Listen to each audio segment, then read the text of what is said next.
If you want to go to the poshest and most interesting Weatherspoons in the country, Yeah, steady on. interesting, yes. Posh.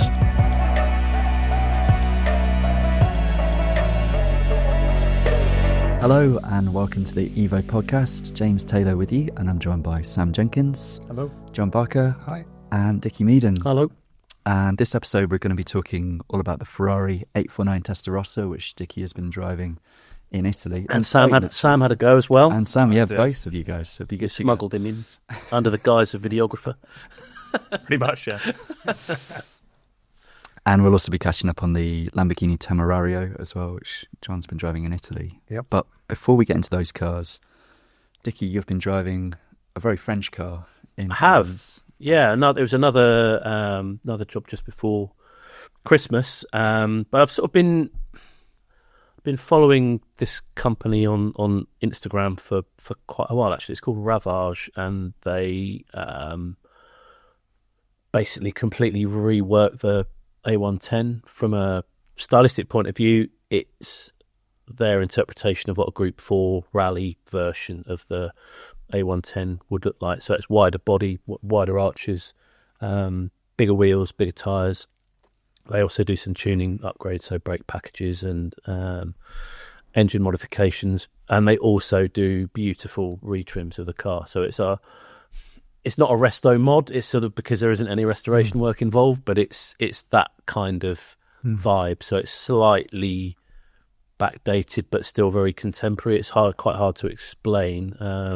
If any of the UK listeners were at the latest Bicester Scramble, there's one of the cars there. It was the first time it's been in the UK, but it certainly drew a huge amount of attention. It looks fantastic. It looks so good. Yeah. The detailing on that car. I mean, that car was black, I think, so it didn't stand out quite as much. It's black with sort of soft gold, polished. Yeah.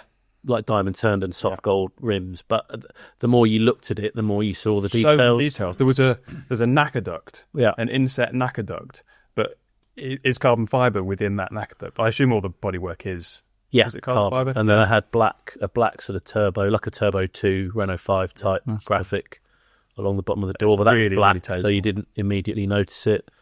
And then the interior of this customer car, and actually one of the cars we drove, Aston and I went out and drove two cars in France on the Col de Turini, but the black car at Bicester was retrimmed like a Turbo 1 Renault 5, so bright red leather and bright red and blue velvet velour pattern, which is the same material as Turbo 1. So it's beautifully done. I think there's two kind of interesting points about the car. One, they're messing with a car that's already pretty well. They've nailed it, haven't they, Alpine, with that car? And we love it, whether it's the base car or the old team and everything in between. So you kind of initially you're slightly, is it going to mess the car up? The other surprise or area of intrigue are the people behind it. So there's a guy called Benoit who founded the company with a colleague, Vincent. Vincent is the engineer, Benoit is the designer, but he has a real kind of OE design studio background and pedigree, which explains why it's so good, meticulously done. So he was most recently was at McLaren. Prior to that was at Mercedes, and then I think he worked at Renault before that. So he's just got that eye for detail, and he loves the original car, so he has great respect for it. But yeah, his eye for lines and form and annoyingly, I spoke to him about this when we were in France, and then it's just stuck in my mind. He pointed out there's an awkward angle on the car which I hadn't seen, but now it's all all I ever noticed. It's the relationship between the rear window and the roof line, and so he picks out. He's not without criticism for the car, but it's a really, really lovely thing. And how does it drive compared to a normal A110 dynamically? Does it feel very different? It feels very OE, actually. It was sort of OE plus. So we drove the two cars we had for the feature, which is in the next issue of Evo. So there was one which was broadly cosmetic, so the body, wheels and tyres, the wilder looking car. So it was done in a if any of you are Renault Rally competition car geeks, then it's the Philips Car Audio Group B Renault 5 turbo livery, so red, white, blue, very kind of primary colour livery, painted, no decor, so it was just perfect. And that car had some engine like remat work as well, so it was quite a bit angrier and more vocal. But yeah, in essence, they still steer really nicely. It rides really, really well. It flows down the road really well. But you're just in this car that feels and looks it's a proper baby exotic kind of supercar now. But stays true to all the Alpine qualities and kind of DNA, I think. It's a very interesting project. Benoit couldn't say he was involved, like his employers knew. So it was like his side hustle way. So the reason they're now able to talk more about it is because he's left McLaren and he's working full time on the Ravage project. So a huge step for him, but he's finally able to be out in the open and say this is my baby. And the same with Vincent, and he works with lots of people who are still involved within the industry. They've got a very, very close relationship with Alpine. I think Alpine enjoy what they've done to the car, so they don't feel threatened by it because it's something they weren't going to do. So yeah, it just has the look and feel of a really special car. They've built 15 customer cars already quietly over the last couple of years. The cars are built. I can't remember the name of the race team, but there's a very high level modern and historic race prep team in France that they have a dedicated area in the workshops and they do all the work. So they have a kind of jig to take the bodywork off and apply the new bodywork, and they'll set the car up and they have special trimmers, and it's it's a lovely thing, really special thing, and the people behind it are very nice as well. They're true enthusiasts and very, very, very good at what they do. And while you were shooting it, you bumped into a classic. Well, we did, we went to the Col de Torini, which is one of the most iconic stages of Monte Carlo Rally, and there's very strong associations with Alpine A110, original like Berlinette cars of the 60s and early 70s. So we were driving along, and it was amazing weather, like late autumn, early winter, well, sort of winter weather, but it felt more like autumn. Amazing colours on the trees, beautiful sunshine. And it was like they closed the road. There was no one there, no one at the top, no one at the bottom, and probably a dream. Some locals picking mushrooms or something. It's so quiet. So we were bombing up and down in these great cars. So the rally liveried car and a bright green car. It was a special couple of days. I think the kit, I don't know exactly how much the kit is. It's around 100,000 euros, I think. So it's a significant amount of money, but and I think there's layers as ever that you kind of start with that with wheels and body, and I'm not sure how much of a retrim you get, and then I think there's brake package and engine package on top of that. But I think considering you can get a car for 30-ish thousand, you can get an early. It's still quite a lot of money, but honestly, when you were at Scramble as well, but it really, considering it was a black car on quite a very grim day, it just seemed to draw people in, and even if they hadn't first noticed it, they'd sort of double take and then they'd be all over it. So it's really got some. It fits in next to a £1 million Singer quite well. There is that. There is very much that. I know Singer A110. I know Singer is always the benchmark, and it's used appropriately, or it's a rather ambitious name to associate your product with, but it certainly works with a Ravage car, I think. So yeah, I'm hoping. I keep saying this, don't know about our track days, but I think Benoit will bring a car to one of the track days, probably Goodwood in the summer. Fantastic. Because I think he had quite a lot of interest from people that knew what it was but had never seen one. So I think I spent the day before Scramble driving around bits of London and meeting a few people there. and it's one of those cars that's got people's attention and captured their imagination, I think. But there's nothing quite like it. No, there's nothing like the Alpine A110 in the first place, is there? No. And then this car sort of sits in a, like Sam said, you kind of view it like a very special resto mod. Yeah. But in the resto mod world, that's small change, isn't it? So I wish, I think it's going to do very well. Yeah. But I look forward to driving it. Sounds like there's some real momentum behind it. With custom cars already. It's one of those things that maybe feels like a bit of an overnight success if you hadn't really seen much of it. But they've been working very hard and putting a lot of effort and personal funds into the project. So what they've achieved is really mega. Love it. Sounds really cool. Yeah, I hope to see it up close. Hopefully. Well, Benoit's got his own. Up until now, he's relied on the sort of generosity of customers. So the two cars we drove in France were customer cars. One of whom, I think it was his parents, brought the green car. So they spent a few days with us as well. We were super enthusiastic. And the black car that came to the UK was another customer car from Chamonix, but Benoit's got his own demo car now, so that'll be the car that he can do a bit more with. So hopefully we'll drive it again in the UK. Yeah, I look forward to that. And John, going from one company taking an already great classic driver's car and making it even better, let's talk about your Capri. And I knew this was coming. Well, there's stuff happening, which is nice to say. Yeah, good. And I think there's actually a long-term test report going in. Probably the issue where this is. I do have something to say, which is quite good because I was invited to go and give a chat to the Bourne Motor Racing Club, which is a very enthusiastic club just up the road in Lincolnshire, Bourne. That's where BRM is from, isn't it? Exactly. Yeah. And if you want to go to the poshest and most interesting Weatherspoons in the country, steady on. Interesting, yes. No, bear with me. On the high street, there's a Weatherspoons called the Raymond Mays. Famous restaurant, and it's the classiest Weatherspoons I've ever been in. Wow. It's lovely decor, and there's trophies. It's like Brooklands, it's the right crowd and no crowding. Yeah, exactly that.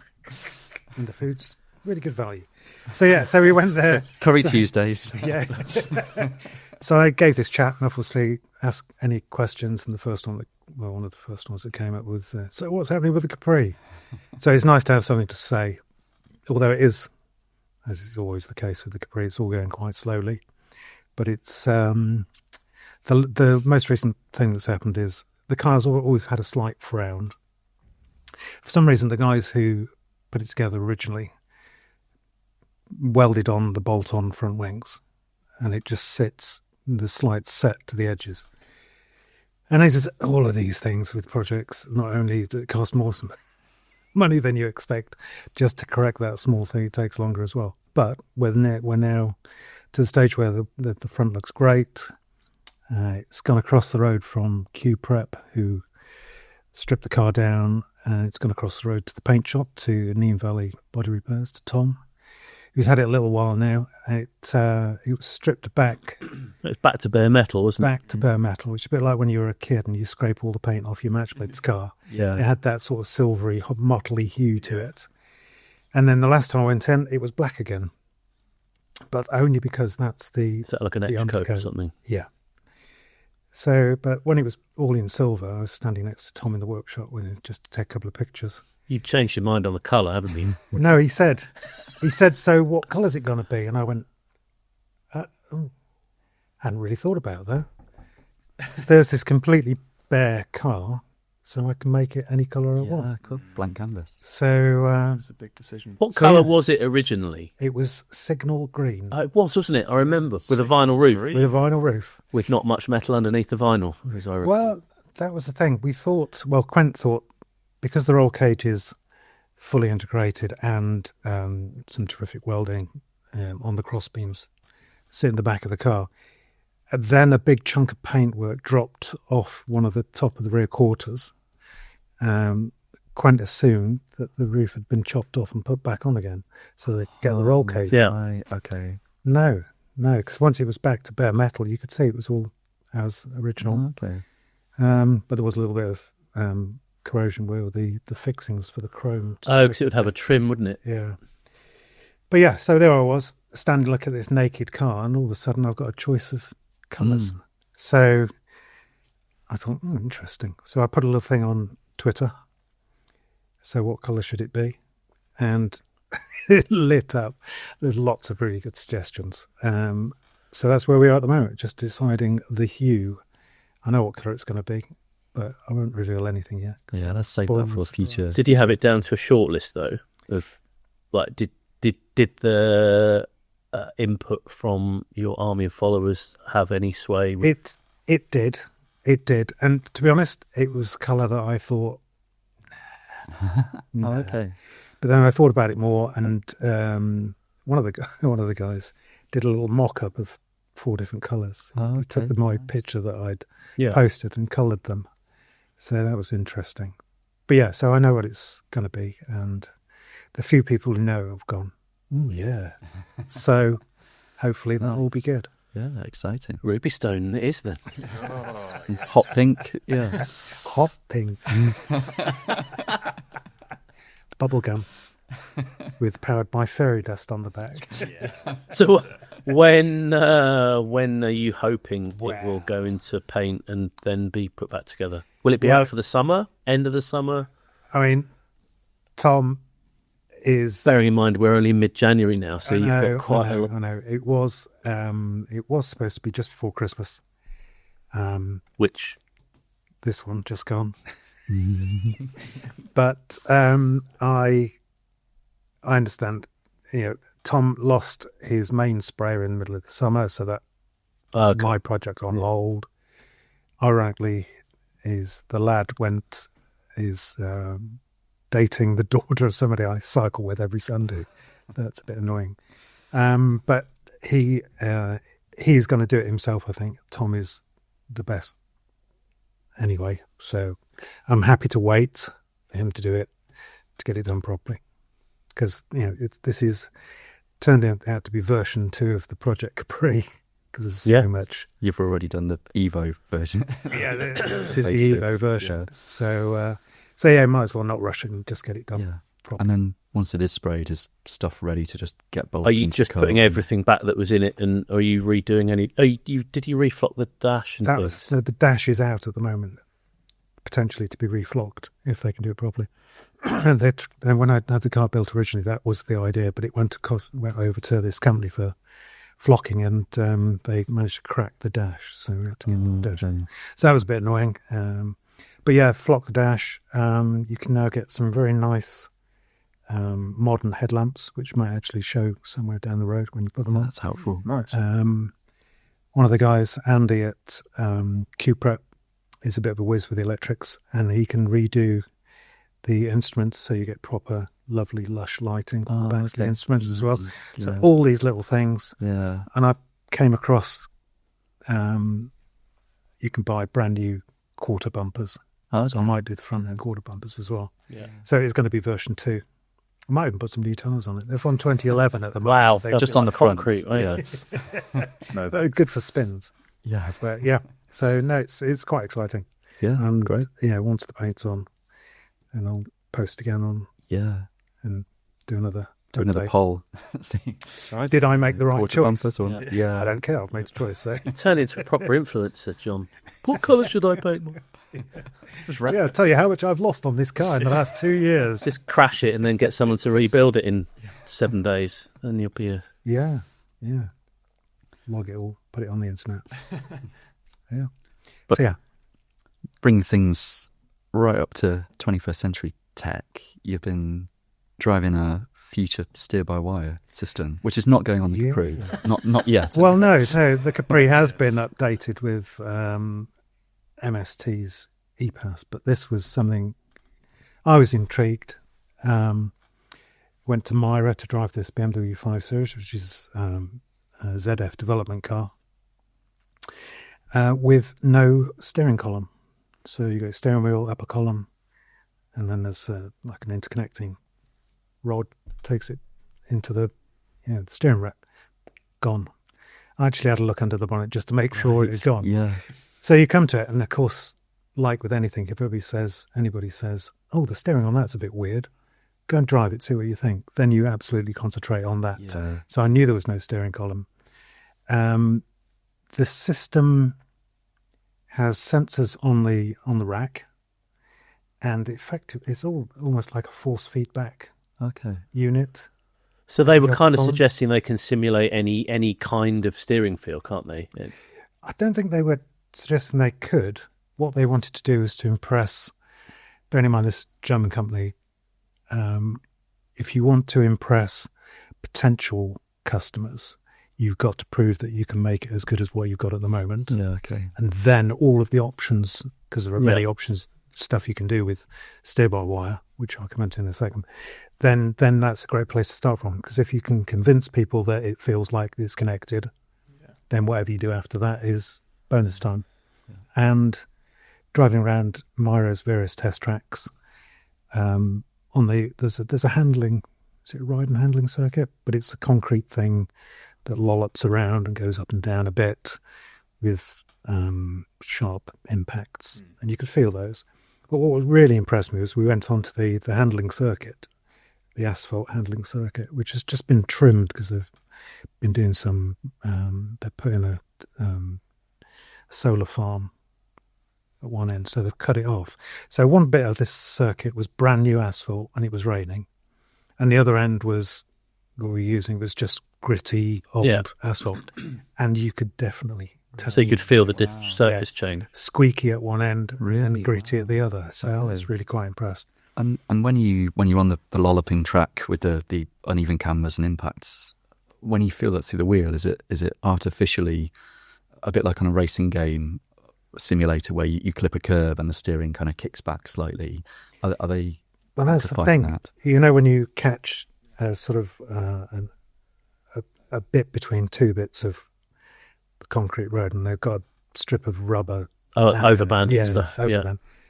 Yeah. Yes, it does that, but it's not outrageous. There are two different settings in the car. The second one felt more synthetic, but only in the way that we would describe the steering is not quite how I'd like it. Okay. And there's too much self-centering or something. Yeah, but it's right in the subtleties of it. It is in the subtleties, which is very impressive. Yeah. And they put a lot of work into the unit that gives you that feedback. Right. But the stuff you can do with it, the system is already in production. Okay. It goes in production, I think it's in a Mercedes this year, but it's already in production in a Chinese car, quite a big car called a Neo. It was a Neo 7 something. Okay. Not something we've seen over here. Yeah. But they have Neo have an engineering base here. So we got to chat to a couple of guys, ex-Lotus. Of course. All the good stuff starts at Lotus. Yeah.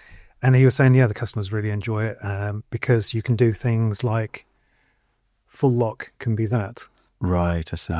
Yes. So you can change the ratio whenever you want. And you can obviously do that thing with parallel and... I see. So the car can feel agile at low speeds and then stable at high speeds. And designers can give it a weird-shaped steering wheel if you're... Weird as you want. And it cross your hands. The other thing you can do, stuff that we don't really get or want, but self-parking. Mm-hmm. And I did something at Hyundai where we sat in a car and it parked itself perfectly in a slot with an inch either side. Right. And the steering wheel's doing that. Yeah. You can just stop it doing that. Right. It doesn't need to. The wheel doesn't need to move, doesn't it? It does not mean to move. So you can stop it doing that. That's quite weird. That is free. It is weird. And if you parked up, I guess you could retract the wheel fully into the dash to have more space. Remove the wheel. If he does go autonomous, it just becomes part of the dashboard. In an emergency then, so there's no... Because I would feel frightened knowing there's no physical link between the wheel. What's the emergency override? Or there's ejector seat. Just get out. Just bail out. There's two systems. So it's like, do you ever worry about that when you go on an aeroplane? Yeah, planes don't have. I just try not to think about They're not connected by bits of wire to the windows and the been fly by wire for a long time. Yeah, but they've just got 3 or 4 systems that do the same thing, haven't they? But there's a backup system on this, so you never lose the ability to steer. Where does the system get its information from? Where are the sensors? Load sensors, what's going into the rack. So into the rack itself. Yeah. Right. Okay. And then you take that information and convert it into whatever you want. So I said you could make every car feel like a McLaren, Yeah. but that's not what they want. I think that's the interesting bit that I'd picked Yes. up on, is that you could, in theory, give something, a steering feel of an old 911 if you could We would choose kind of that map mode. that slight You'd choose it distraction in over the the top bumps screen. What do you want it to feel like? exaggerate what's coming in. But yeah, there's a lot of good work gone in the actual force feedback bit of it to give you that authentic. Where have they got? Has that come from simulators? Do you think, that technology? It's like a bit meta, isn't it? The simulator. Yeah, it is very similar technology, I suppose, Yeah, in a way. I didn't ask at the time, but It would make sense, it would wouldn't it? make sense. Yeah, Everything from the steering rack to you is basically what you get in a simulator, isn't it? yeah. It's just what it receives that's new. And because it's a unit that's not connected to the rack, left hand, right hand drive, no problem. Same system can go in any car, big or small. It's just how much you power it. So there's a lot of advantages to doing it. And I guess if you can take the steering column out, it frees up so much packaging space Yeah, under the bonnet Crash as safety well. is probably a bit, yeah, as well, isn't it? yeah. Because you don't have Load a of collapsible cuts and column and all that Yeah, going. yeah. Yeah. So yeah, went there skeptic, came away convinced. Spent maybe an hour or so driving it. At the end of it, you don't even think. Right. Just at It had become the point much. Yeah. The where whole. we were doing a few shots where we stopped on the circuit, so I popped the bonnet and had a look. There's a little stub coming out the Yeah. steering rack, and that was it. Jack Russell's tail. Yeah. So yeah, quite Wow. impressive. So yeah, the future. You heard it here first. I didn't say that. It is a future. It will be seen Yeah. in future Yeah. cars. Well, in the present, we'll stop for a cup of tea and a biscuit, and we'll come back and we'll chat Ferraris and Lamborghinis when we're back. Cool. So, see you in a sec.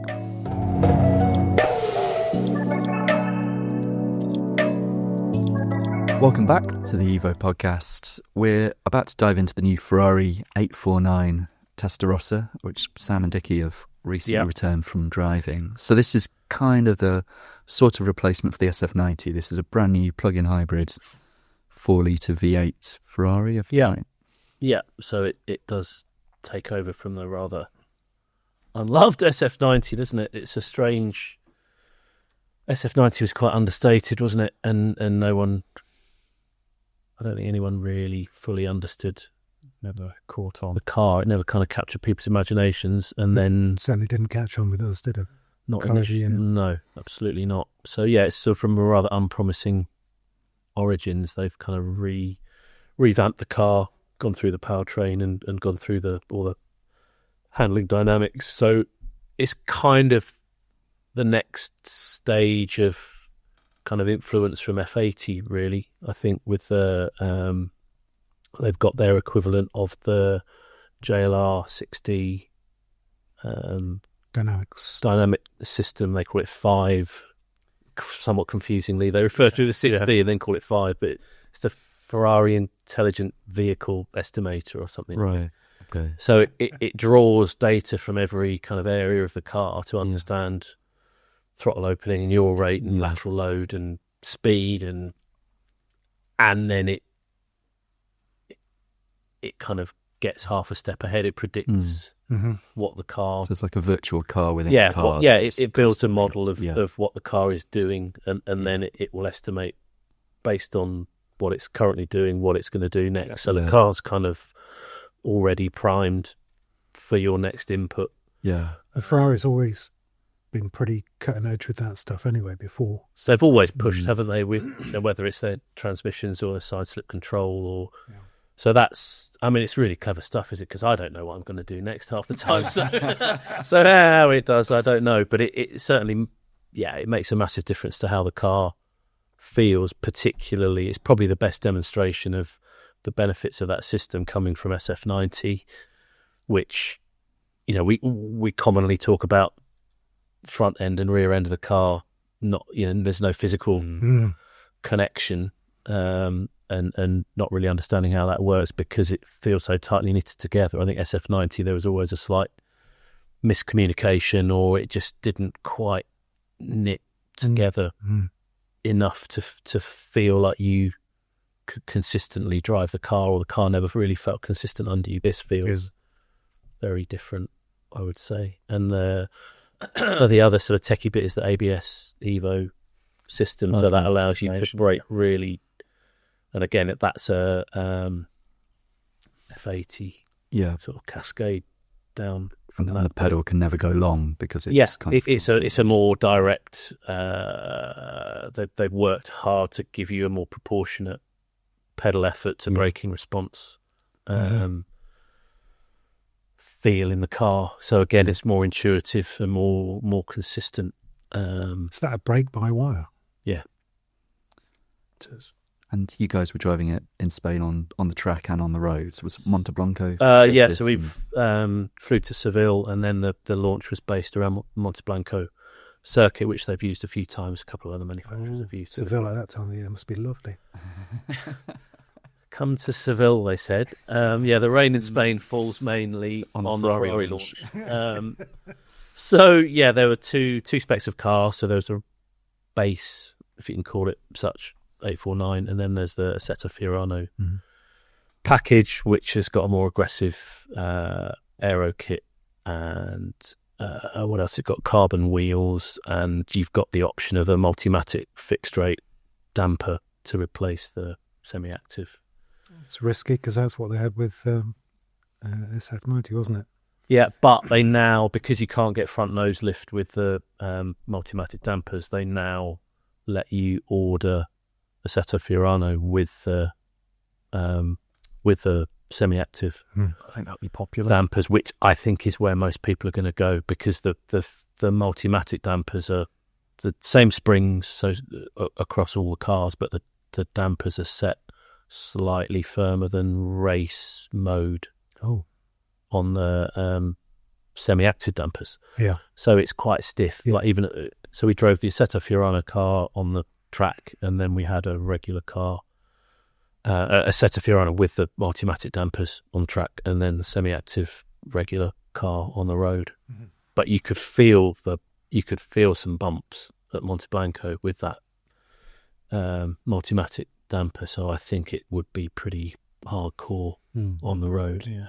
For a car that I don't know. A few of us were on the launch, and we were all doing what you do on launches and chatting about it afterwards, but it's hard to see where the car fits in, really, because I think 296 is so capable and so quick and potent, and it just does everything you want. Now you've got the Speciale, which gives you that bit more.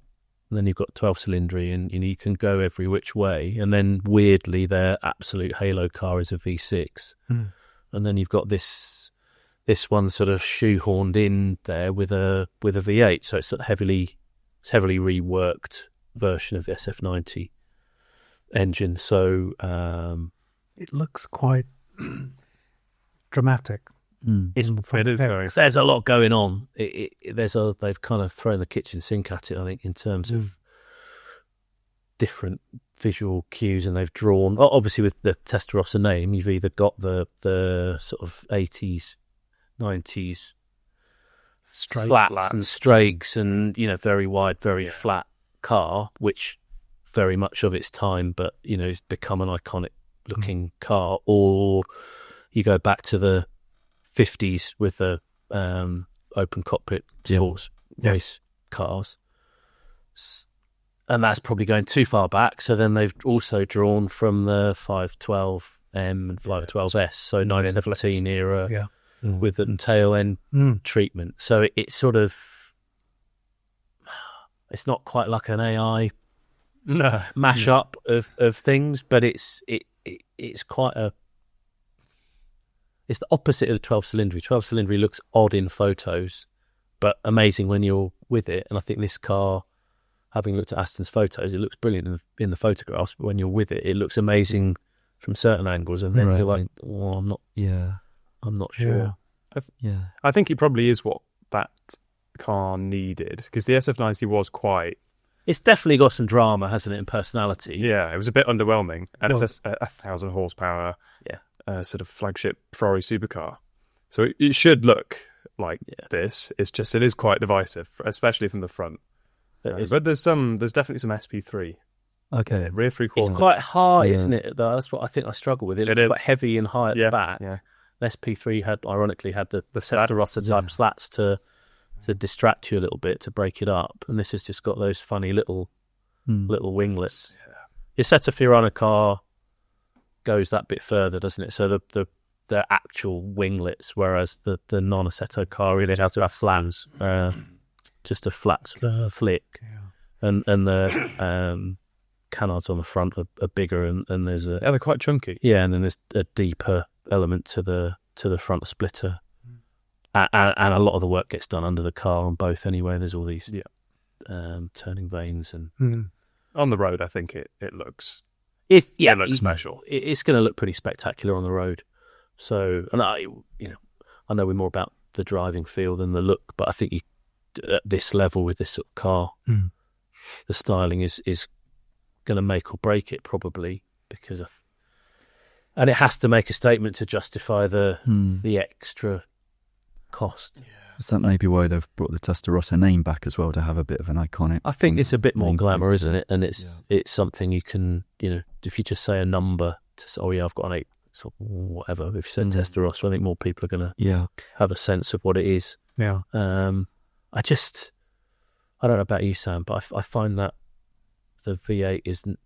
I was just about to say it's not a characterful engine to me at all. The V6 in the 296 is much better in my opinion. You can hear it working, can't you? You can hear air coming in. You can hear air being pressurized, air being burnt, and air being fired up. And you can influence all of that with your with load, with RPM, with load, gear, speed. It's a really much more organic thing. Whereas this V8 is just, you don't get the induction noise, you don't get that sense of building boost and then release of boost. It's just quite a. One thing I will say, it does have that, the cammy kind of noise that old naturally aspirated Ferrari V8s had. That nice kind of highly tuned zing. Yeah, just something about it that moves. At about 4,000 RPM, there's a frequency in the cabin that sort of almost sounds like it's the start of the intake bark of a GT4 RS. That really sort of harsh, but it never frequency gets that. But it never increases past that point. It actually smooths out. It doesn't rev that. No, it doesn't. I'm sort of missing rev, certainly on the track. Yeah, I think you're used to there being another 1,000 RPM, but it's 8.3 or something. I think the limiter. Whereas all their other engines rev to like 9.5, don't they? So you've got a bit more reach in each gear. And I think because of the hybrid assist, there's a much more early torque filter through the battery. So it goes very quick, but it's sort of, you just think, it's going to really just give it a few more revs, and then you're on the blue lights on the shifters. So it is very effective, though. It's bloody quick. It's monstrous. I mean, it should be really quick, but and very easy to drive. And on the track, I have to say, I was sort of, I don't know whether this is quite appropriate, or would I buy this car and expect to want to drive it on a track? But I think you have to accept now that all modern mid-engine Ferraris, the only place you can really experience a fraction of what it can do, or the really meaningful end of the performance, is on a track, and it is really effective and much more precise and sharp and direct and accurate than SF90 was. And I was thinking, it's such a conundrum that they have with their sort of portfolio of powertrains. To drive it on the track and at certain times to drive it on the road, it's definitely better than a Revo Alto, I would say. Okay. Track, absolutely. It just feels so much light. The mass is more centered, is low. Yeah. I mean, it's amazing. You look, and this would be the same in SF90, but you look in the engine cover, and it's like looking down a well. You're always thinking, something in there. You hear, oh, that's where the engine is. Yeah. Like right on the floor. Yeah, it's properly buried, isn't it? And you feel that in the car, and the way the front and rear ends of the car work, it feels more natural than Revuelto, I think, when you're really driving to the limit and over. But on the road, it just doesn't have the drama or the sort of breadth of emotion in it. It doesn't get any, or like, I couldn't help but think what this car needs is a spicier 12-cylinder engine. And then everyone would want one. You wouldn't need to make excuses for it. And it would fit with the Testarossa name and everything. It would, and it would be a direct rival for the Revuelto, and it would come with some compromises, and it probably wouldn't feel quite as there's low centre of gravity and as agile. But I think you'd be prepared to sacrifice the character and the sense of occasion and for that. But and I think I feel for Ferrari, because I was thinking back to when we did SF90 launch, and it was right in the just at the end of the most brutal bit of the COVID year, and that bit of Italy had been absolutely smashed, and they'd just come out of lockdown, and they'd had to work through to get that car done, and the launch was really quite strange. It's when no one was really wanted to get within 10 feet of one another, and I don't think we really had a chance to fully absorb what the car represented, or what they were doing, or maybe if they'd been allowed to share more of the sort of development arc, and this was right at the very start. It's almost like it was like the last prototype where they learnt all the things they needed to do to make it how they absolutely wanted it, but the only way they could find out was to build it, put it out there, and see what happened. I spoke to some of the engineers, and they were saying, well, we already have V12, 812 super fast or whatever. Then so why would we? We've got all those bases covered. So, and it made no sense to put that engine with this combination of powertrain and concept. Yeah, and they're very much they love the whole concept of the car. They sort of build it like a racing, like a Formula One car is built around the designer's concept, isn't it? Yeah, and they make it work. And I think it shows in the clarity and consistency of how it drives, but it sacrifices the one thing that I think most people buy those cars for. And it just seems massively frustrating to me that they've got these amazing V12 engine, which presumably they could, they're every bit as capable as Lamborghini in terms of installing that engine in that type of car and making it work with a hybrid system. It maybe wouldn't need to be quite as big a hybrid system as the 849. Speaking of which, does it have a boot this time? Because the SF90 is still the same. No different. Okay, exactly the same. I think you can get like a coat or something in there. We put Aston's drone box in it. Okay, but no more. And his hairdryer. Yeah, his hair. Well, no, that wouldn't fit, would it? No, that's huge. Yeah. It's frustrating. But I think that's another sort of gripe with those cars. I think with modern Ferraris, the bumpy road mode makes them so usable, especially in the UK for normal driving. Even though this car is focused and it has 1,000 horsepower, you can use it for long distances. And we drove the SF90 2-in-1, and it was great for hundreds of miles. Yeah, apart from we had to put our luggage in another car that followed. You cannot. You just can't travel with the SF90 or the A49. You have nowhere to put your luggage. Yeah. So even though it's the perfect car to drive to Europe in, you would have to have a second car. And I honestly think that is one of the reasons residuals for SF90s are not good. Hopefully this car will be different, but I just think people realise they can't actually use them. Yeah, I think if you're a collector, or maybe not that grandiose a term, but if you've got multiple cars, you always need an excuse to use it, don't you? Or you certainly don't need an excuse not to use it. And if it's like, we could take the Ferrari, but it seems a silly thing, but we'll go in the 911, or we'll go in the we'll go in the pura sangue because we can get everything in. Exactly. Yeah, or you're going to have to wear everything you want to take with you. Yeah, like the Michelin Man sort of driving the car. Like at the airport gate. So yeah, I feel quite conflicted by it. And the launch was, even by Ferrari standards, this launch was a challenge, wasn't it? Not through really any fault of Ferraris. They had a plan, and it's a bit like the Mike Tyson thing. Everyone's got a plan until they're punched in the face. I think Ferrari had a brilliant plan until it decided to rain overnight, and then the track was wet. But then it was going to dry, and then there was another wave of torrential rain coming in.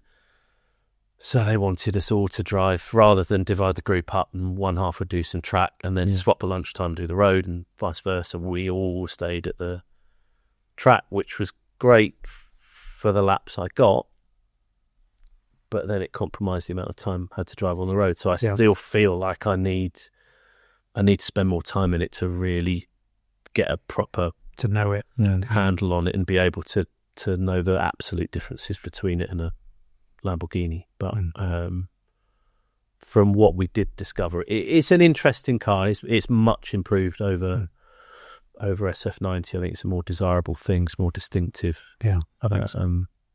It's more drama to it, and you have to respect the work that's been done, because they're so clever and so passionate about what they do, and they work so, like, they're so dedicated, and the detail they go into to make these cars do what they do.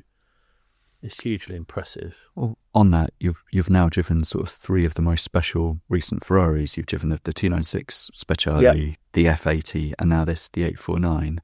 Do they all feel very distinct and very different? Are they cars with different strengths and weaknesses? Yeah, there's some commonality.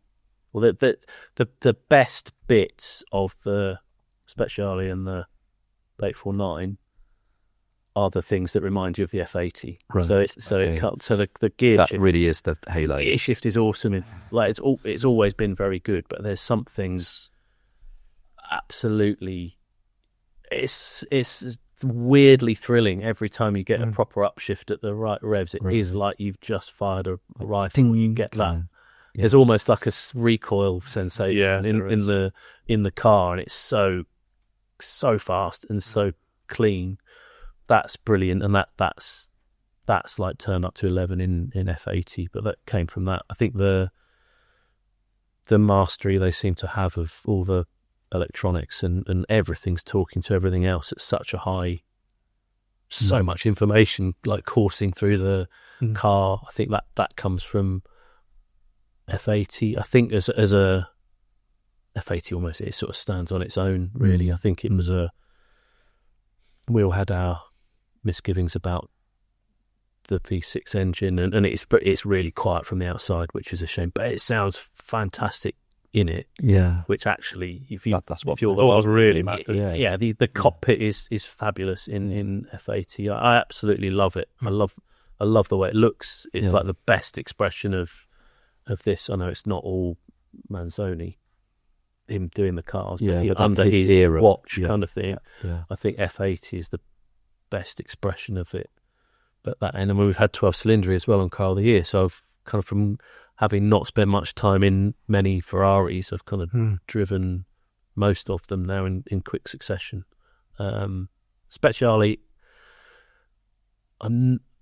having said I love the way the F80 looks, I'm not sure about the way the Speciale looks, but I think that was partly because of the horrendous white wheels and stripes and weird green colour of the launch cars. I think that kind of masked how it would look in a less shouty spec. But I love the way it drives, and it does meaningfully move the 296 on, which if you just stepped out of a GTB, you'd find that you'd find that quite hard, pretty high, hard to believe. But it does just nudge the car in a more focused direction. But it's not a headbanger, so it would still make a really lovely road car, as the original Speciale did. So, yeah, I think 849 is probably the least compelling of those cars. It's got a tricky brief, but I think the root of that is the powertrain. Right. The 8-cylinder engine is not an easy one to fall in love with. Yeah. Effective though it is, and it does have moments where it sounds it's an exciting note, but there's not any intrigue or warmth or right. Yeah. So I think the emotion side of the car is possibly lacking a little bit, but it's hugely effective. Well, on that note, both John and Dickie have driven another V8 hybrid Italian supercar. You both spent time in the new Lamborghini Temerario, which is a name I still struggle with. Teriyaki. Well, I drove it on the launch, which was track only, but John, you managed to drive it on the road, didn't you? Which is the first time we've had a chance to experience it in its more natural environment. Yeah, so we were invited to drive away from the paddock of Misano race circuit on the coast of Italy, in the Adriatic coast, which is a lovely place, even in this time of year.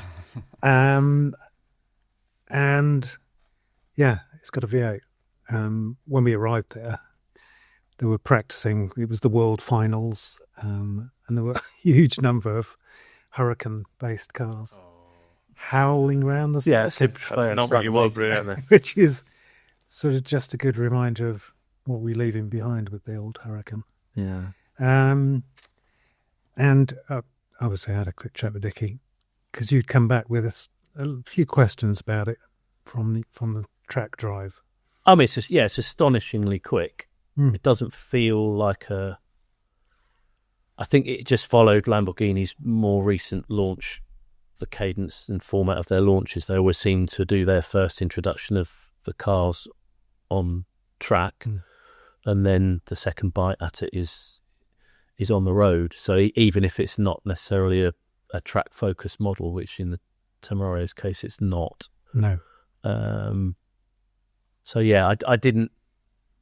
I wondered how much of the much lauded 10,000 RPM red line and all the drama of that, which they're I guess rightly proud of creating an engine that will achieve that with all the hybrid associated with it.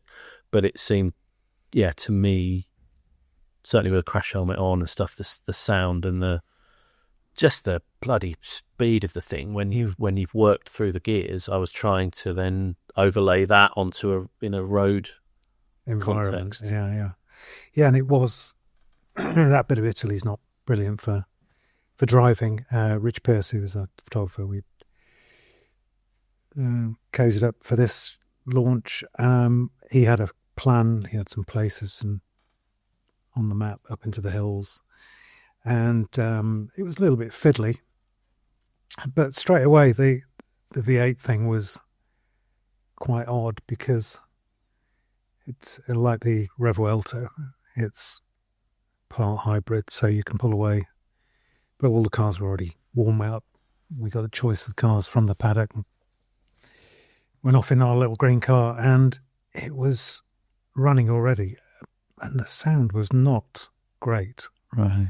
It was like a mishmash of different noises. There was nothing distinct about it, certainly nothing appealing about it. And then as you pick up the speed, then gradually it gets cleans up like a flat lane crank V8 normally does. It's kind of motorcycle-like, isn't it? Yeah. The length of the gears and the hardening of the note. Yeah. It just goes on and on and on and on and on, but it's not musical like a GT3 RS or something. Is that a Ducati? No. Yeah, there's a hard kind of steely purpose about it, which is impressive in its own way.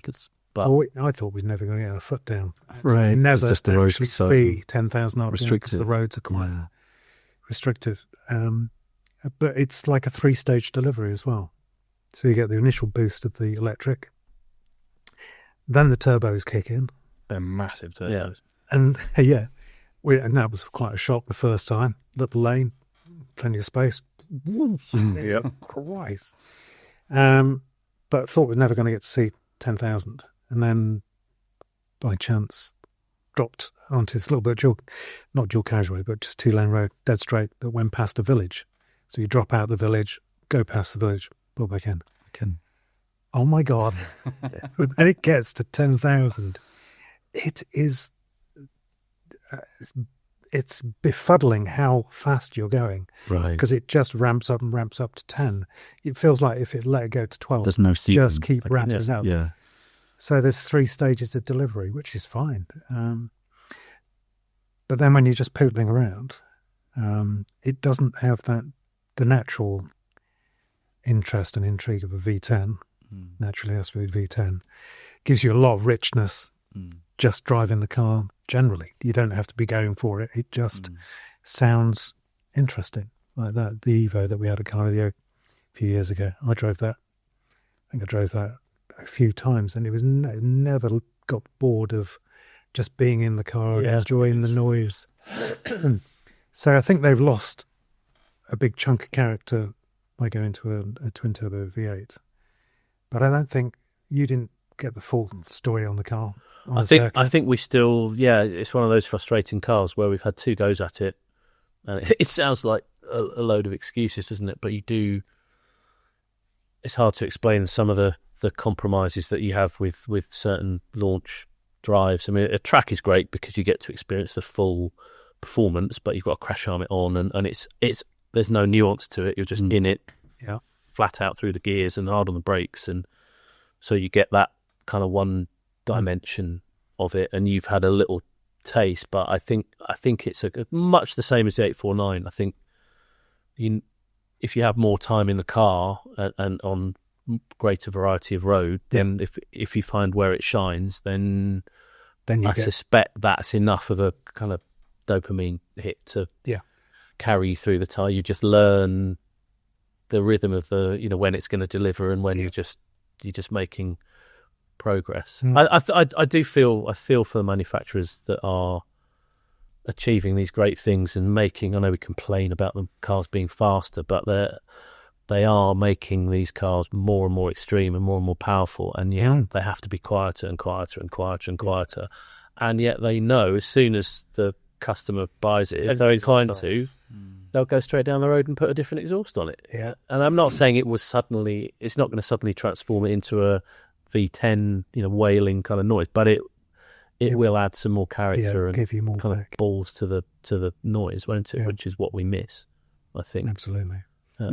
Do you think they might have lost some character in making it capable of 10,000 RPM?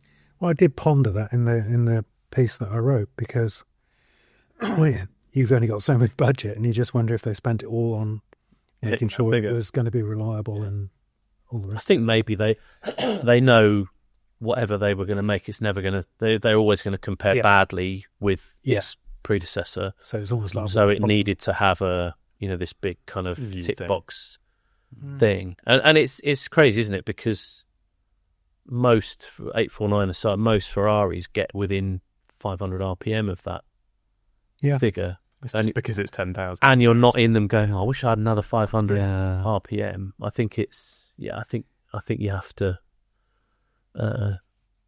take it at face value, don't you? They need to market these cars and find something that's going to capture people's imaginations. But I think it's also it gets within 100 horsepower of the Revuelto, which sort of diminishes the Revuelto 1,001 horsepower. 907. Who needs 907 in a mid? It's nuts, isn't it? It is. So they needed to.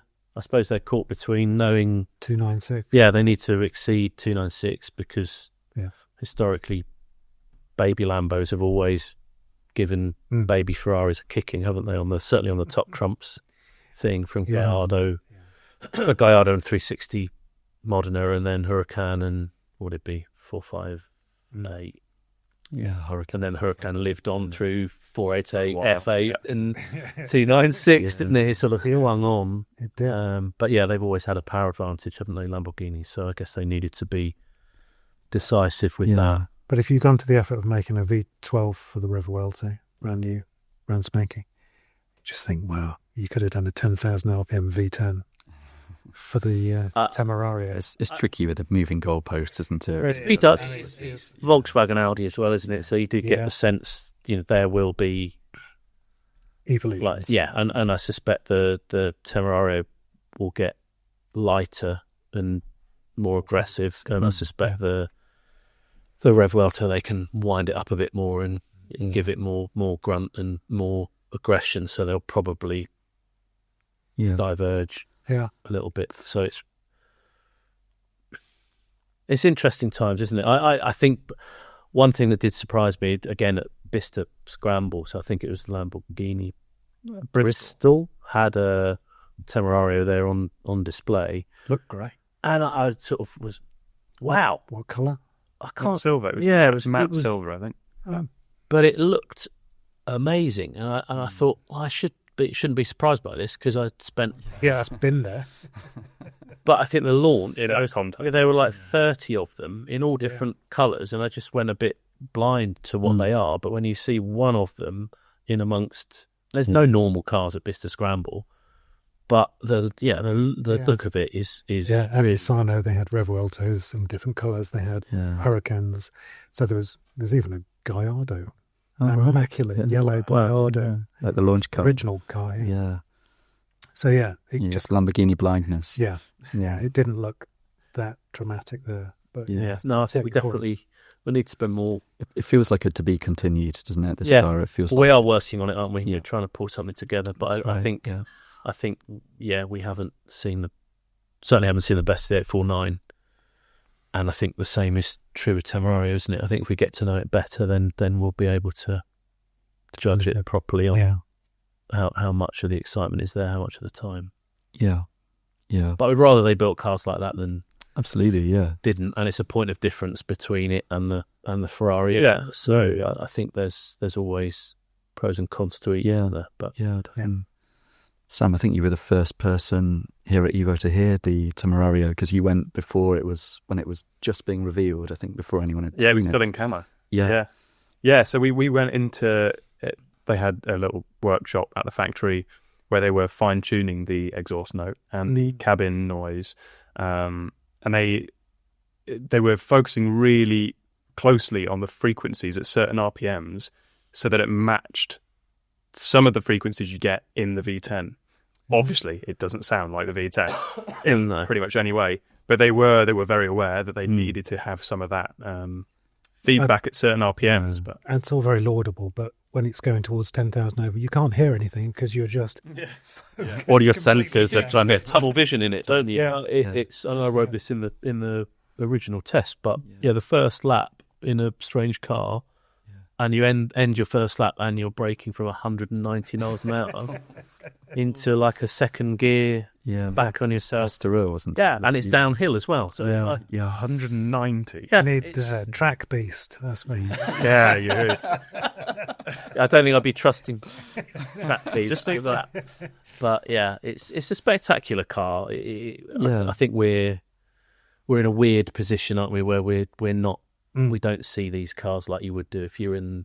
we don't buy them, so we're not getting excited about them from that point of view, but we're jumping from one to the next. Yeah, and automatically with a critical eye. It sounds like we're sort of joyless, like joy sponges, aren't we? But they're super exciting cars. But I think they take... Whereas on a launch 20, 30 years ago, you could get a pretty good handle on a car in an afternoon on any road, and nearly cars have so many different characters wrapped up in the one thing. Do you need the opportunity to explore it properly? Unpick it all. It's an interesting time for supercars to have so many different things out there, different approaches to it. I think so. There's some very, very, very exciting stuff coming. And more to come later in the year. Until then, let's wrap this one up. So thank you very much, Dickie. Thanks, James. Thanks, Sam. Thank you, John. Thanks everybody for watching, and we'll see you next time.